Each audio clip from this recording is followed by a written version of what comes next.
Hello everyone, आप सबका स्वागत है मेरा यूट्यूब चैनल ई लर्न आइडिया में। आज हम बात करने वाले, जैसे देख सकते हैं मेरे सामने एक लेथ मशीन है। तो लेथ मशीन के बारे में पूरी जानकारी प्राप्त करेंगे कि लेथ मशीन क्या होता है, इसके कौन कौन से पार्ट्स होते हैं, मतलब इसमें कौन जैसे पार्ट्स लगे हैं ये पूरे, तो इसको कौन से नाम से जाना जाता है या फिर इनके वर्किंग क्या है। तो इन सब के बारे में पूरी जानकारी प्राप्त करेंगे। या फिर लेथ मशीन को मदर ऑफ मशीन क्यों कहा जाता है, या फिर लेथ मशीन के जो पार्ट्स वगैरह है या फिर लेथ मशीन है पूरा वो कौन से मटेरियल से बना होता है, इन सब के बारे में पूरी जानकारी प्राप्त करेंगे। तो सबसे पहले हम स्टार्ट करते हैं लेथ मशीन के पूरे पार्ट्स के बारे में। तो जैसे यहाँ पे मैं खड़ा हूँ तो ये लेथ मशीन का फ्रंट साइड है। तो इसके जो लेफ्ट साइड में है, ये लेफ्ट साइड में भी पार्ट्स है और राइट साइड में भी पार्ट्स है। तो इसका जो लेफ्ट साइड का जो सबसे पहले ये जो दिख रहा है गोल, ये जो घूमने वाला है, इसे बोलते हैं चक। और चक कहाँ पे लगा है? हेड स्टॉक में। ये जो पूरा भाग है इसे बोलते हैं हेड स्टॉक। और चक के पीछे जैसे एक देख सकते हैं कि ये चक है, यहाँ से यहाँ तक चक है और इसके पीछे का भाग अलग दिख रहा है यहाँ से बीच में से, तो ये है बैक प्लेट। और चक कहाँ पे बैठा है? स्पिंडल नोज के ऊपर बैठा है, जहाँ पे ऐसे यहाँ पे थ्रेड देख सकते हैं। तो ये स्पिंडल नोज के ऊपर चक बैठा है। मतलब कौन कौन से, जैसे हेड स्टॉक में क्या लगा है? चक। हेड स्टॉक के अंदर क्या है? स्पिंडल नोज, उसके ऊपर चक बैठा है। उसके बाद चक में कौन कौन से भाग आते हैं, जैसे मैंने बताया चक के पीछे क्या है? बैक प्लेट है। ये वाला भाग क्या है? Back plate. उसके बाद चक के सामने क्या भाग रहता है? ये जॉ है, ये चारों भी जॉ है। इसके बाद ये है जो जहाँ पे हम चक्की फिट करते हैं, ये वाला भाग है पिनियन। ये है टी स्लॉट। जैसे ये कॉम्बिनेशन चक है, मतलब चक के भी अलग अलग प्रकार आते हैं, तो ये वाला अपना कॉम्बिनेशन चक है। तो ये हर एक, मतलब इसमें कौन कौन से चक लग सकते हैं या फिर लेथ मशीन में कौन कौन से चक होते हैं उसके बारे में भी हम बात करेंगे। लेकिन आज जो अपना टॉपिक है पूरे पार्ट्स के बारे में, उसके बारे में बात करते हैं। जो लेथ मशीन के लेफ्ट साइड में जो इतना बड़ा वाला भाग है इसे बोलते हैं हेड स्टॉक। और इसके अपोजिट साइड में ये जो छोटा वाला, मतलब ये जो है ये है टेल स्टॉक। सबसे मेन वाला भाग है हेड स्टॉक और टेल स्टॉक। हेड स्टॉक में क्या लगा है? चक। इसके बाद इसके नीचे आते हैं तो ये क्या है? अपना बेड है। ये पूरी लंबाई में बेड है जिसके ऊपर कैरेज मूव होता है। ये पूरा ये बेड कॉम्बिनेशन बेड है। मतलब बेड के भी अलग अलग प्रकार होते हैं। जैसे ये वाला भाग फ्लैट है और ये वी, दोनों का कंबाइन है, इसलिए इसे क्या बोलते हैं? Combination bed. ये वाला पूरा भाग बेड है। इसको हम गैप बेड भी कर सकते हैं। जैसे ये चक के नीचे आप देख सकते हैं बेड का कुछ भाग है, तो ये जो बेड है, जो कॉम्बिनेशन बेड, इसको यहाँ से ये इसका भाग दो भाग कर सकते हैं हम। यहाँ पे देख सकते हैं कि यहाँ पे एक रेशा दिख रहा है, मतलब ये दो बेड को मतलब ज्वाइन किया है, यहाँ पे बोल्ट के सहायता से जोड़ा गया है। अगर सपोज गैप बेड कब करते हैं हम इसको? जैसे लेथ मशीन में इसके चक के डायमीटर से ज़्यादा बड़ा जॉब हमने लगाया तब, तो क्या होता है? घूमते समय यह बेड को जॉब टच होता है, उस समय ये बेड को निकाल के हम उसमें काम कर सकते हैं। उसके बाद बेड के ऊपर क्या आता है? कैरेज। ये जो भाग आप, जैसे हम हैंडव्हील, इस हैंडव्हील को घुमा रहे तो आगे पीछे स्लाइड हो रहा है, किसके ऊपर? बेड के ऊपर स्लाइड हो रहा है। और जितने भी भाग स्लाइड हो रहा है उसे क्या बोलते हैं? कैरेज। मतलब ये कैरेज हैंडव्हील है और ये क्या है? कैरेज है। कैरेज के थोड़ा ऊपर आएंगे तो इसे ये है क्रॉस स्लाइड। जैसे ये क्रॉस स्लाइड हैंडव्हील है। क्रॉस स्लाइड हैंडव्हील को जो भाग घुमाने के बाद जो भाग सामने जा रहा है उसे क्या बोलते हैं? Cross slide. मतलब सबसे पहले क्या है? कैरेज है, कैरेज के थोड़ा ऊपर क्रॉस स्लाइड है, क्रॉस स्लाइड के थोड़ा ऊपर ये जो पट्टी दिख रहा है, प्लेट दिख रही है, और यहाँ पे डिग्री की मार्किंग रहती है। इसके लेफ्ट साइड में भी डिग्री की मार्किंग रहती है और इसके राइट साइड में भी डिग्री की मार्किंग रहती है। लेकिन जिस पार्ट के ऊपर मार्किंग रहती है उसे क्या बोलते हैं? सुवेल बेस। और ये मार्किंग किस लिए दी जाती है? जब हम टेपर टर्निंग करते हैं तो टेपर टर्निंग करते समय एंगल, जो आपको एंगल में कट करने की जरूरत पड़ती है, उस समय डिग्री सेट करने के लिए इस डिग्री में डिग्री सेट किया जाता है। ये एक बोल्ट और इस साइड के दो बोल्ट को ढीला करके यहाँ पे डिग्री की मार्किंग दी जाती है 0 से 90 तक, राइट साइड और लेफ्ट साइड। राइट साइड और लेफ्ट साइड क्यों? एक्सटर्नल टेपर और इंटरनल टेपर के लिए। इसके ऊपर जो भाग है इसे कंपाउंड स्लाइड बोलते हैं। ये कंपाउंड स्लाइड है। और ये कंपाउंड स्लाइड का काम करते हैं, इसका सिर्फ काम है टेपर टर्निंग करते समय एंगल में जब हम टर्निंग करते हैं, मतलब डिग्री की कटिंग करते हैं, तब कंपाउंड स्लाइड की जरूरत पड़ती है। कंपाउंड स्लाइड के अलावा डिग्री की कटिंग हम नहीं कर सकते। उसके ऊपर जो भाग है, जैसे ये चौकोन भाग दिख रहा है, ये है टूल पोस्ट। टूल पोस्ट में भी अलग अलग प्रकार आते हैं, लेकिन अपने पास जो अभी ये टूल पोस्ट लगा है इसे फोर वे टूल पोस्ट बोलते हैं, मतलब इसके चारों साइड में हम टूल लगा सकते हैं, 4 टूल एट ए टाइम। इसका ये एडवांटेज है। उसके ऊपर जो ये है, जो लॉक दिख रहा है इसे टूल पोस्ट लॉक बोलते हैं, मतलब टूल पोस्ट को किसी भी डिग्री में सेट करने के बाद उसको लॉक करने के लिए इसका उपयोग करते हैं। उसके बाद जैसे ये बेड था, बेड के ऊपर जैसे आप ये ऐसे कैपिटल में एच आकार देख सकते हैं, इसको कैपिटल में एच आकार ही दिखेगा, मतलब ये जो भाग है पूरा, ये कैरेज का एक ये वर्टिकल लाइन, ये हॉरिजॉन्टल और ये वर्टिकल, मतलब पूरा क्या दिख रहा है, टोटली कैपिटल एच दिख रहा है। इसे क्या बोलते हैं हम, ये जो कैपिटल वाला भाग है इसे पूरे भाग को क्या बोलते हैं, सैडल बोलते हैं। मतलब ये सैडल का दोनों दो भाग है, ये और ये भाग, ये दोनों बेड के जैसे ये पूरा बेड है, तो बेड के एक साइड में सैडल का आधा भाग रहता है, वो अपोजिट साइड में सैडल का दूसरा भाग रहता है, और बीच में क्या रहता है, क्रॉस स्लाइड, कंपाउंड स्लाइड और टूल पोस्ट, ये तीनों भाग सैडल के ऊपर रहता है। उसके बाद ये अपना जैसे मैंने बताया था ये टेल स्टॉक है, ये टेल स्टॉक के अंदर है टेल स्टॉक स्पिंडल, और इस स्पिंडल का उपयोग क्या होता है, जब हम सेंटर सपोर्ट देकर काम करते हैं तो सेंटर सपोर्ट, सेंटर यहाँ पे भी लगाते हैं हम, ये टेल स्टॉक स्पिंडल में ही सेंटर लगाते हैं। उसके बाद ड्रिलिंग करना रहा तो यहाँ पे ही ड्रिल को फिट करते हैं। कम सेंटर टू सेंटर जॉब करना रहा तो सबसे ज़्यादा इसका उपयोग किया जाता है, मतलब एक्यूरेट एकदम सेंटर में जॉब चाहिए रहता है तो तब टेल स्टॉक का उपयोग किया जाता है। ये स्पिंडल लॉक है और ये टेल स्टॉक लॉक है। ये जो लीवर है इससे क्या होता है, जब हम टेल स्टॉक को कहीं पे भी सेट करते हैं तो वो इधर से उधर स्लाइड नहीं होना चाहिए काम करते समय, उस समय इसको एंगेज किया जाता है जिससे टेल स्टॉक लॉक हो जाता है। इसके बाद ये हैंड व्हील है, ये इस टेल स्टॉक का स्पिंडल के हैंड व्हील है, मतलब इसको घुमाने के बाद ये जो स्पिंडल है, स्पिंडल बाहर निकलती है, और स्पिंडल के अंदर रहती है मोर स्टेपर, जो ड्रिल चक या जो सेंटर रहते हैं उन सबके ऊपर भी मोर स्टेपर रहती है, इसके अंदर है इंटरनल मोर स्टेपर। उसके बाद इसके नीचे भी एक प्लेट लगा रहता है, मतलब ये जो बेड है, जैसे आप बेड देख सकते हैं, बेड के ऊपर टेल स्टॉक स्लाइड होता है, इसके नीचे एक ये जो स्लॉट कटे है, यहाँ पे एक ऐसे फ्लैट वाले पट्टी लगती है जिससे ये टेल स्टॉक लॉक होता है। अगर ये नीचे की प्लेट अगर नहीं रही तो उसके अलावा ये टेल स्टॉक लॉक नहीं होता है। और सबसे इम्पॉर्टेंट चीज़ आप देख सकते हैं कि यहाँ पे टेल स्टॉक का यहाँ पे एक एलन की बोल्ट दिया है, और इसके नीचे टेल स्टॉक का भाग अलग है, मतलब ऊपर बॉडी, इसके नीचे का भाग अलग है, इसका ऊपर का भाग अलग है, मतलब पूरा ये सॉलिड नहीं है, दो भाग में डिवाइड है। और इस साइड में एक एलन की बोल्ट है, और सेम वही भी एक एलन की बोल्ट इस साइड में भी है। तो मैं बताता हूँ कि ये जो दो भाग है, ये दोनों भाग को ये एलन की बोल्ट के सहायता से स्लाइड किया जाता है।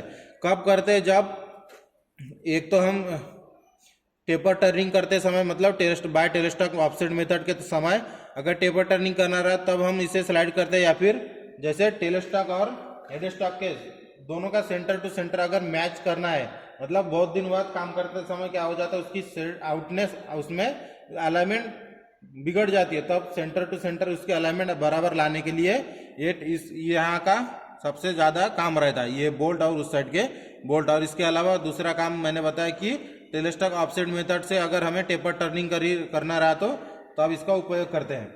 उसके बाद देख सकते हैं कि यहाँ पे दो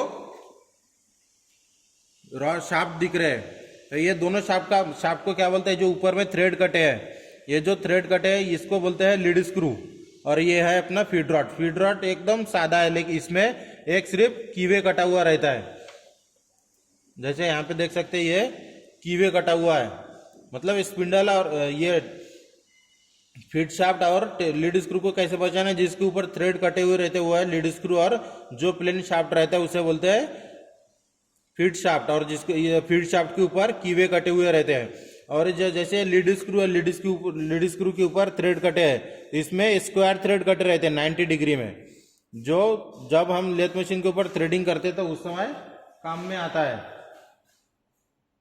उसके बाद ये अपना गियर बॉक्स है, जैसे यहाँ पे देख सकते हैं कि ये जो गियर के लीवर वगैरह दिख रहे हैं, यहाँ पे स्पीड भी लिखा रहता है। और इसमें मोस्टली कौन से भी लेथ मशीन में, जैसे गियर वाले, ये अपना गियर वाली लेथ मशीन है, इसलिए ये यहाँ पे गियर बॉक्स बताया मैंने। अगर गियर वाली लेथ मशीन नहीं रहती तो यहाँ पे गियर बॉक्स नहीं रहता है। तो इसमें 2 स्पीड रहती है, जितने भी गियर वाली लेथ मशीन रहती है उसमें 2 स्पीड रहता है, एक स्लो और दूसरा फास्ट, और उसके ऊपर जो ये लीवर दिया है तो लीवर के हिसाब से हम यहाँ पे स्पीड लिखा है, ये स्पीड को हम सेट कर सकते हैं, लेकिन स्पीड दो ही रहते हैं। इस साइड में जैसे ये इस साइड में किया तो स्लो हो गया, और इस साइड में किया तो ये फास्ट में लगता है। उसके बाद यहाँ पे एक लीवर दिया है, और यहाँ पे लिखा है कि LH और RH। LH मतलब लेफ्ट हैंड और RH मतलब राइट हैंड। जब हम थ्रेडिंग करते हैं, मतलब थ्रेड कितने प्रकार के होते हैं? दो प्रकार के, एक लेफ्ट हैंड थ्रेड और दूसरा राइट हैंड थ्रेड।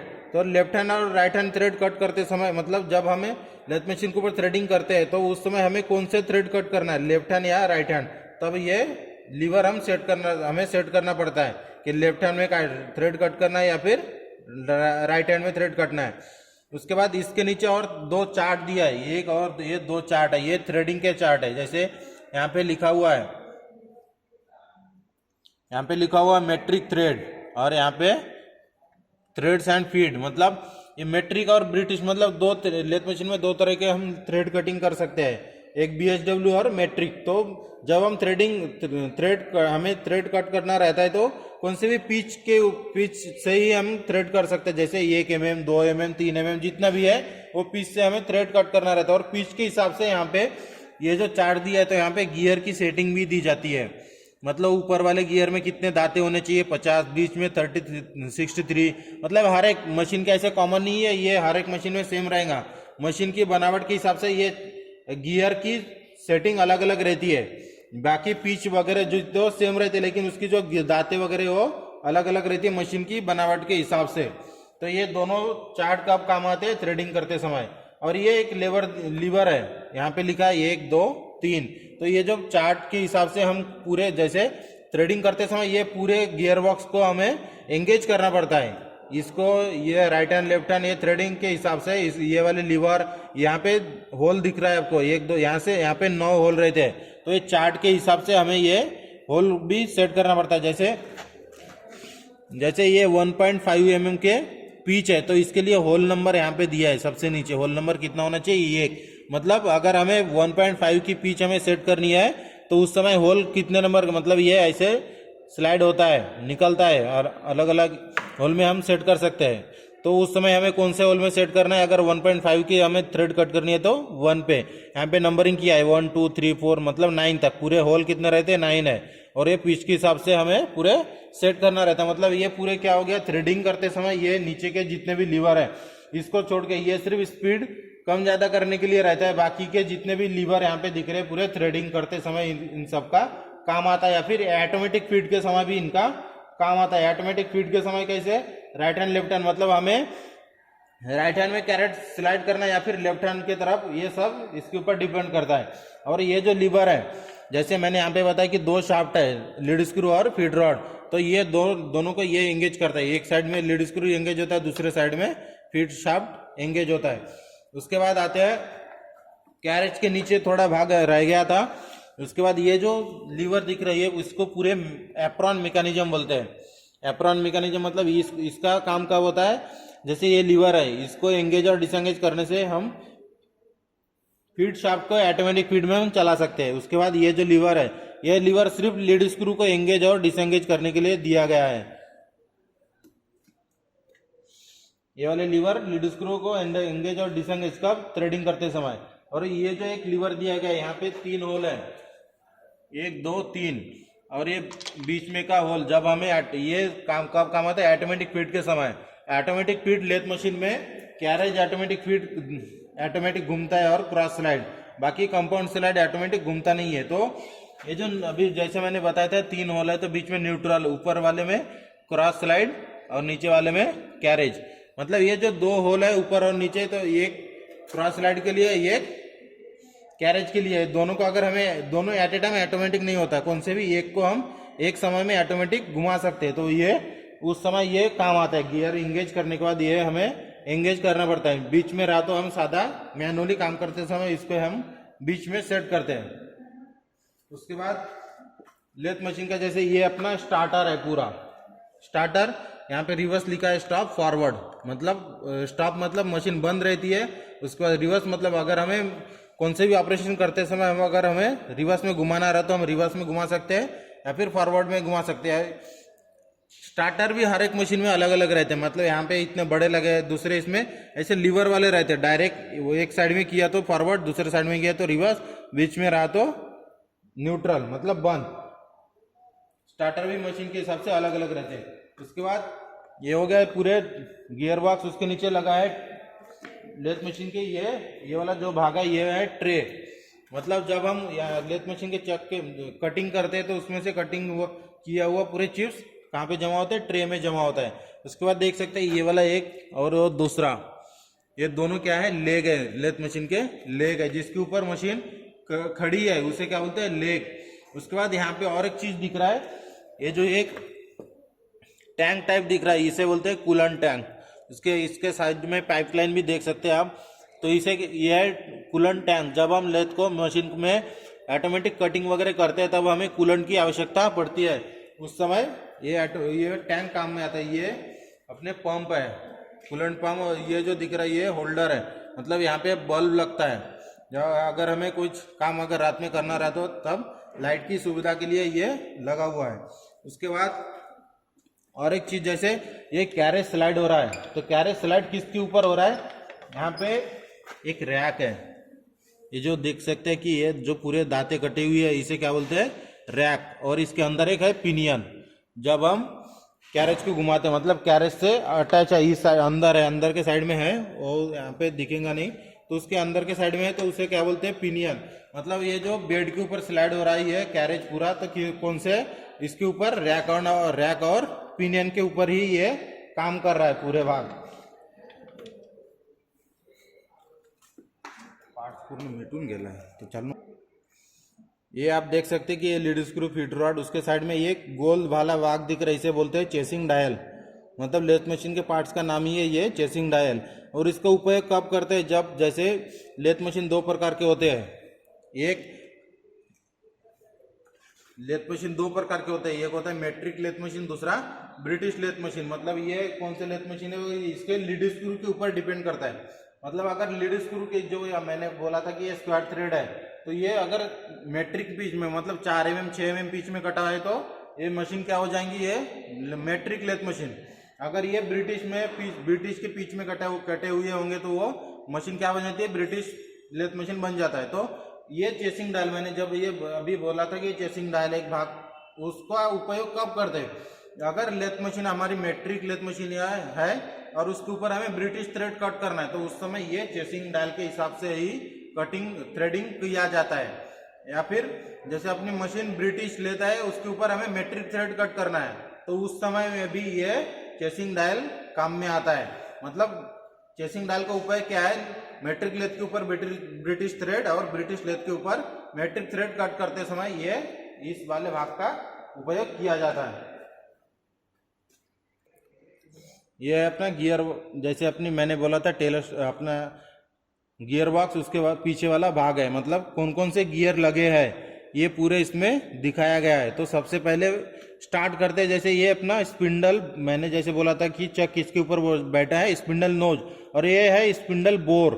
मतलब अगर चक घूमता है तो ये भी पूरा भाग घूमता है, और स्पिंडल बोर इसे बोलते हैं। ये जो होल है, मतलब ये स्पिंडल बोर क्यों बोलते हैं, मतलब इसके ऊपर डिपेंड करता है कि हम इसके डायमीटर के ऊपर डिपेंड करता है कि इसमें हम लेथ मशीन के ऊपर हम कितने डायमीटर के जॉब आर पार बिठा सकते हैं। मतलब अगर बहुत जॉब लंबा रहा तो कितने डायमीटर के जॉब हम बिठा सकते हैं, तो इसका जितना डायमीटर इंटरनल डायमीटर रहेगा उसी डायमीटर के हिसाब से हम उतने बड़े जॉब को आर पार लेथ मशीन के ऊपर बिठा सकते हैं। ये स्पिंडल गियर। उसके बाद आता है टम्बलर गियर। पहला वाला first spindle gear, second number tumbler gear, तीसरा ड्राइवर गियर, चौथा आइडलर गियर, और उसके नीचे जो लगा हुआ है इसे बोलते हैं ड्रीवन गियर। मतलब ये पूरे गियर ट्रेन है, जिसे गियर ट्रेन बोलते हैं। ये गियर ट्रेन में इतने ही गियर रहते हैं हर एक मशीन में। स्पिंडल सबसे ऊपर वाला जो लेथ मशीन के चक के साथ घूमता है उसे बोलते हैं स्पिंडल गियर। उसके नीचे वाला जो भाग है टम्बलर गियर। उसके बाद का वाला भाग जो गियर लगे हैं ये ड्राइवर। उसके नीचे बीच में का जो भाग है, मतलब जो गियर है उसे बोलते हैं आइडलर, और नीचे ये इसको मैच हुआ है वो है ड्रीवन गियर। और ये जितने भी गियर लगे हुए हैं एक प्लेट के ऊपर लगा हुआ है, ये आप देख सकते हैं, इसे बोलते हैं क्वाड्रेंट प्लेट। इसके हम गियर अगर जैसे मैंने चार्ट बताया था, चार्ट के हिसाब से अगर हमें अलग अलग दांते के गियर लगाना रहा तो ये इसके ऊपर ये जो स्लॉट कटे हुए हैं, ये यू स्लॉट, इसके हिसाब से हमें एडजस्ट करके हम इसे फिट कर सकते हैं। और उसके बाद में और इसमें और एक इम्पॉर्टेंट चीज़ क्या आती है कि गियर ट्रेन कितने प्रकार के होते हैं। तो गियर ट्रेन मैं बता दूं कि ये गियर ट्रेन दो प्रकार के होते हैं। जैसे ये वाला भाग आप एक देख रहे हैं, ये कैसे गियर ट्रेन है, इसमें आप देख सकते हैं कि यहाँ पे दो दो गियर मैच हुए हैं। यहाँ पे जैसे ड्रीवन है तो यहाँ पे दो गियर लगे हुए हैं, यहाँ पे भी दो गियर है। लेकिन ये मैं बता दूं कि जैसे मैंने बोला कि ये कंपाउंड गियर ट्रेन है। मतलब गियर ट्रेन कितने प्रकार के होते हैं, दो प्रकार के गियर ट्रेन होते हैं। एक ये हो गया कंपाउंड गियर ट्रेन और दूसरा होता है simple gear train. Simple gear train कहाँ पे, जैसे अभी मैंने बोला था कि एक कंपाउंड गियर ट्रेन होता है, दूसरा होता है सिंपल। ये सिंपल गियर ट्रेन है, डायरेक्ट ये स्पिंडल है जैसे जो चक के साथ घूमता है। उसके बाद है ड्राइवर, आइडलर और ड्रीवन, डायरेक्ट है तीन। मतलब सिंपल गियर ट्रेन में तीन ही गियर रहते हैं, ड्राइवर, आइडलर और ड्रीवन। ये हो गया सिंपल गियर ट्रेन, ध्यान में रखना है। और कंपाउंड गियर ट्रेन कैसा होता है, कंपाउंड गियर ट्रेन भी मैं अभी दिखा रहा हूँ कि कंपाउंड गियर ट्रेन कैसे होता है। यह है कंपाउंड गियर ट्रेन। उस वाले मशीन में अच्छे से दिख नहीं रहा था, इसमें पूरे कंप्लीट मतलब पूरा क्लियर दिख रहा है। यह है कंपाउंड गियर ट्रेन। जैसे मैंने बोला था कि स्पिंडल गियर, यहाँ पे देख सकते हैं ये स्पिंडल है, चक के साथ घूमता है, तो ये स्पिंडल गियर है। इसके साथ अटैच है ये टम्बलर, ये देख सकते हैं यहाँ पे दो गियर लगे हैं। उसके बाद ये ड्राइवर, उसके बाद ये आइडलर और ये ड्रीवन। ये यहाँ पे देख सकते हैं कि जैसे सिंपल गियर में तीन ही गियर थे, इसमें तीन नहीं है। ये स्पिंडल के साथ ये दो टम्बलर गियर जुड़े हैं, टम्बलर के साथ यहाँ पे भी दो गियर जुड़े हुए हैं। मतलब ये कौन सा है, ड्राइवर के साथ ये आइडलर है, यहाँ पे भी एक गियर है, यहाँ पे भी एक गियर है। ये मतलब जिस गियर ट्रेन में तीन गियर से ज्यादा रहते हैं, ड्राइवर, आइडलर और ड्रीवन के अलावा जो और मतलब कंपाउंड गियर ट्रेन में डायरेक्ट कैसे पहचानना है, दो ड्राइवर रहते हैं और दो ड्रीवन रहते हैं, उसी के हिसाब से कंपाउंड गियर ट्रेन पहचाना जाता है। जैसे ये दो ड्राइवर और यहाँ पे दो ड्रीवन है, तो ये कौन सा गियर ट्रेन हो गया, ये है कंपाउंड गियर ट्रेन। और सिंपल गियर ट्रेन जैसे मैंने अभी बताया था, ये है सिंपल गियर ट्रेन, डायरेक्ट पहचान सकते हैं हम, ड्राइवर, आइडलर और ड्रीवन। दो प्रकार के गियर ट्रेन है, वो भी मैंने पूरे बता दिया है। अभी उसके नीचे आता है, फिर चलो उसके नीचे वाला जो भाग है, ये वाला भाग देख सकते हैं। ये इसके अंदर है ड्राइविंग मोटर। ड्राइविंग मोटर मतलब जो इस ड्राइविंग मोटर, ये बेल्ट देख सकते हैं, ये बेल्ट घुमाया तो वो मोटर के साथ ये बेल्ट अटैच है। मतलब जब हम इलेक्ट्रिसिटी ऑन करते हैं तो क्या होता है, सबसे पहले इलेक्ट्रिसिटी कहाँ पे आती है, मोटर में। मोटर से पावर ट्रांसमिशन मतलब मशीन तक, चक तक पावर ट्रांसमिशन करने के लिए किसका उपयोग किया जाता है, यहाँ पे ये बेल्ट है, बेल्ट ड्राइव का प्रयोग किया गया है। मतलब जो पावर ट्रांसमिशन में एक चैप्टर है, उसका भी भाग इसमें है। मतलब मोटर से स्पिंडल तक पावर ट्रांसमिशन करने के लिए किसका उपयोग किया गया, ये बेल्ट है। और बेल्ट कौन सा है, वी टाइप के बेल्ट है, वी बेल्ट है। वी बेल्ट का उपयोग करके मोटर से स्पिंडल तक पावर ट्रांसमिट किया गया है। इसमें ये पूरी चीज पूरी दिखाया गया है। उसके बाद भाग है ये देख रहे हैं, एक बोल्ट है ब्रॉस का। मतलब ये क्या होता है, जैसे ये अपना गियर बॉक्स है, ये पूरा चौकोन वाला भाग गियर बॉक्स है। इसके अंदर ऑयल है, ऑयल का टैंक है उसके अंदर, और पूरे गियर है। तो गियर को ऑयलिंग करने की मतलब गियर जब हम कौन से भी मशीन को चलाते तो गियर के साथ लुब्रिकेशन होना जरूरी रहता है। तो लुब्रिकेशन सिस्टम किसमें है, इसमें ऑयल है, ऑयल के हिसाब से। और ये जो पीछे वाला भाग मैंने दिखाया था, अगर कभी ऑयल निकालना रहा है तो ये वाले भाग को निकालने के बाद ऑयल बाहर निकलती है। उसके बाद जो चीज़ बचा है वो है, एक बचा था ये चक नट, इसे बोलते हैं चक नट। मतलब ये जो चक है ये बैक प्लेट है और ये स्पिंडल नोज के ऊपर बैठा है। और मैं बता दूं कि स्पिंडल नोज मतलब जो इसमें टेपर्ड थ्रेड कटे हुए रहते हैं। और ये चक और स्पिंडल नोज के ऊपर जो चक बैठा है, इसको लॉक करने के लिए जो बोल्ट दिख रहा है उसे क्या बोलते हैं, चक नट। ये जो लेथ मशीन मैंने जिस मशीन के ऊपर जानकारी दे रहा हूँ, इसमें थोड़ी एक पार्ट की कमी है, वो है सेफ्टी गार्ड। ये जैसे देख सकते हैं, ये अपना सेफ्टी गार्ड, मतलब जब हम कटिंग करते हैं, जैसे ये चक के ऊपर हम कटिंग कर रहे हैं तो इसमें से जो चिप्स निकलता है, अगले सामने में भी और एक मशीन रहती है तो उसमें भी ऑपरेटर रहते हैं, उस समय इधर का चिप्स निकल कर उस अगले वाले ऑपरेटर को नहीं लगना चाहिए, इसलिए ये एक सेफ्टी गार्ड का उपयोग किया जाता है। जैसे आज का टॉपिक था अपना लेथ मशीन और उसके पूरे पार्ट्स, और उसके बाद थोड़ी उसमें जानकारी दे देता हूँ कि मतलब इसमें जितने भी पार्ट्स है सबसे ज़्यादा जो सॉलिड वाले भाग है वो कास्ट आयरन से बनाया जाता है। और स्टार्टिंग में मैंने बोला था कि इसको मशीन को मतलब लेथ मशीन को मदर ऑफ मशीन क्यों बोला जाता है, तो लेथ मशीन को मदर ऑफ मशीन इसलिए बोला जाता है क्योंकि इस मशीन में एक मशीन एक ही है, लेकिन इसके ऊपर 4-5 मशीन का काम हम कर सकते हैं, इसलिए ये मदर ऑफ मशीन के नाम से जाना जाता है। जैसे अपना लेथ मशीन राउंड जॉब के ऊपर तो काम करता है, उसके बाद स्क्वायर जॉब रहे, हेक्सागोनल रहे, मतलब जितने भी ऑड लेग शेप के भी जॉब रहे तो इसको हम इसके ऊपर अटैचमेंट लगा के हम काम कर सकते हैं, ड्रिलिंग कर सकते हैं, मिलिंग कर सकते हैं, कीवे कटिंग, ग्राइंडिंग, वैसे बहुत सारे ऑपरेशन होते हैं जो हम इसके ऊपर कर सकते हैं, इसलिए इसे मदर ऑफ मशीन बोला गया। और अभी जैसे मैंने पूरे पार्ट्स के बारे में पूरे डिटेल में जानकारी दिया था, अभी और एक बार बता देता हूँ कि जैसे मैं अभी खड़ा हूँ तो इसके लेफ्ट साइड में जो बड़ा वाला भाग है ये है हेड स्टॉक, उसके बाद ये है टेल स्टॉक। हेड स्टॉक में ये चक है, चक में ये जो जॉ लगे है, जॉ की सहायता से जॉब को पकड़ा जाता है। उसके बाद जॉ को स्लाइड करने के लिए पिनियन का उपयोग करते हैं, पिनियन। यह है चक नट, यह है चक के पीछे वाला भाग, बैक प्लेट। उसके बाद यह है बेड, कॉम्बिनेशन बेड। उसके बाद यह स्टार्टर, ये वाला भाग है स्टार्टर, मशीन को चालू करते समय काम करते हैं। ये अपना बॉल है, मतलब अंदर में काम करते समय ये यहाँ पे लाइट लगाते हैं। ये कूलेंट पंप, ये टेल स्टॉक है, ये टेल स्टॉक स्पिंडल लॉक है, यह है स्पिंडल, इसके अंदर मोर स्टेपर कटे है। स्पिंडल को लॉक करने के लिए स्पिंडल लॉक है, स्पिंडल को आगे पीछे स्लाइड करने के लिए यह स्पिंडल लीवर है। उसके बाद यह है अपना फीड रॉड, यह लीड स्क्रू, ये वाला भाग है कैरेज जो बेड के ऊपर स्लाइड होता है। इसके नीचे यहाँ पे जो लीवर है यह है अपना एप्रॉन मैकेनिज्म, 1 2 3, ये जितने भी ऑपरेट होता है ये है एप्रॉन मैकेनिज्म। उसके ऊपर वाला भाग मैंने कैपिटल EH आकार का बोला था, यह है सैडल। उसके बाद ये है अपना क्रॉस स्लाइड, जिससे हम डेप्थ ऑफ कट देते हैं। क्रॉस स्लाइड के ऊपर वाला भाग यहाँ पे रहती है डिग्री की मार्किंग, जिसे बोलते हैं हम स्विवेल बेस। उसके ऊपर रहता है कंपाउंड रेस्ट। उसके ऊपर वाला भाग को क्या बोलते हैं, टूल पोस्ट। ये जो नट बोल्ट लगे हुए हैं ये अपना टूल पोस्ट। टूल पोस्ट के ऊपर ये है क्या, कौन सा भाग है, टूल पोस्ट लॉक। उसके बाद ये पूरा भाग अपना गियर बॉक्स है, ये RH LH, ये भी पूरा मतलब थ्रेडिंग के समय यूज करते हैं। थ्रेडिंग करते समय ये वाले पूरे भाग को एंगेज किया जाता है।